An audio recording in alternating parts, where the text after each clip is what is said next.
يا أبناء شعبنا الكريم، اليوم أيضا استهداف إرهابي جبان، وبصراحة استهداف سياسي جبان. نعم، اللي صار اليوم بالاستهداف الإرهابي شمالي محافظة بابل باستهداف ملعب شعبي. هو ملعب شعبي شنو معناه؟ ملعب شعبي يعني ساحة قاع ومسوي لها على شكل مستطيل والشباب يلعبون بها طوبة، مو ملعب. ليش احنا ملاعب حتى لو مسوي لهم مصطبة ومسوي لهم زارعينها، بس هي متوفرة اصلا البيئة السليمة بكل محافظاتنا حتى نشوف لنا ملعب محترم مثلا بالحلة. اليوم استشهاد وإصابة أكثر من 86 مواطن وشاب عراقي بانفجار حزام ناسف استهدف هذا الملعب. بحسب مصدر أمني قال للبغدادية نيوز أن انتحاري كان يرتدي حزام ناسف فجر نفسه داخل الملعب المكتظ بالمشجعين في حي الشهداء التابع لناحية الحصوة، ما أسفر عن استشهاد 26 مدني وإصابة 60 آخرين في حصيلة أولية وإلحاق أضرار مادية جسيمة في المكان. رجال الزمن المخرج،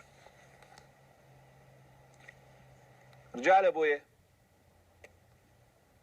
وهذا استهداف إرهابي بس لا استهداف سياسي. لازم نحكي هالشكل طق بطق. احنا صريحين. تيار البغدادية يوم عن يوم تزداد صراحته وجرؤته ويا الناس. خلينا نفكر بالعقل أخي المواطن، أخي ابن العراق وابن الحلة، ليش استهدفوا هذا الملعب بهذا التوقيت؟ ليش؟ ملعب شعبي، ولربما باكر وبعد باكر أيضا الإرهابيين يستمرون باستهدافاتهم، لأن الاستهدافات مستمرة صار لها 10 سنين بشكل يومي. ليش بدأت هذه الاستهدافات الإرهابية تظهر الآن؟ لأنه هاي مو بس استهدافات لإرهابيين خارجين عن القانون، وإنما لسياسيين يحمون الخارجين عن القانون. لأنه تظاهرات الناس بدأت تجيب نتائجها، واعتصامات المواطنين بدأت تجيب نتيجتها. واليوم استقالة وزير الداخلية اللي قدمها الهادي العامري محمد الغبان، لو يحترم العراق كان قدمها اعتذارا عن الخروقات الأمنية، مو يقدمها الهادي العامري. واحنا شفت منك كوزير داخلية. احنا البغدادية اللي سميناك مقاتل، روح اكتب استقالتك. رجال الدول لو يدافعون عن ارواح الناس واموالهم ويحسنون الاداره، لو يحترمون نفسهم يقعدون بالبيت. سلمان الجميلي قدم استقالته، قرة عين الفلوجه بيه وجميله.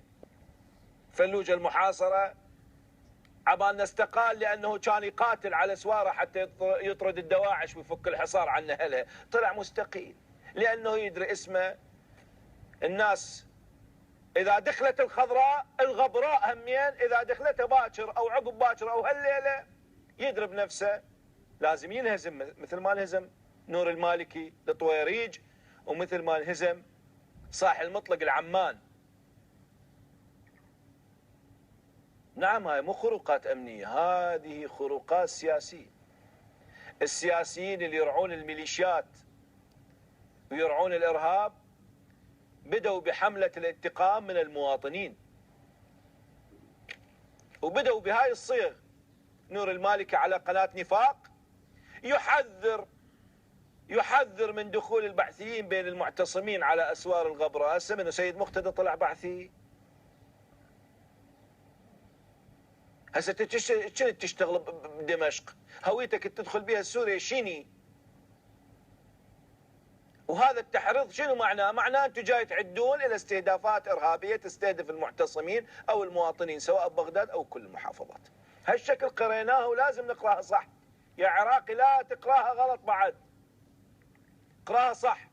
السياسيين لما شافوا إحبال القانون راح تلتف على رقابهم. بدأوا بهاي المحاولات الدنيئة بالاستهدافات الإرهابية وقطع صوت البغدادية ومحاولة الإساءة لمقام السيد مقتدى الصدر وللمعتصمين وللثوار.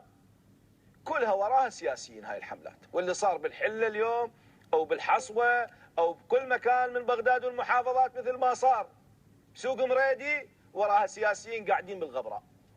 كلها جاي تجي توجيهات من داخل الغبراء. القاعدين بالغبراء سياسي سنة السلطة وشيعة السلطة هم جاي يوجهون الإرهابيين ويطلعوا لك والله احنا استقالينا.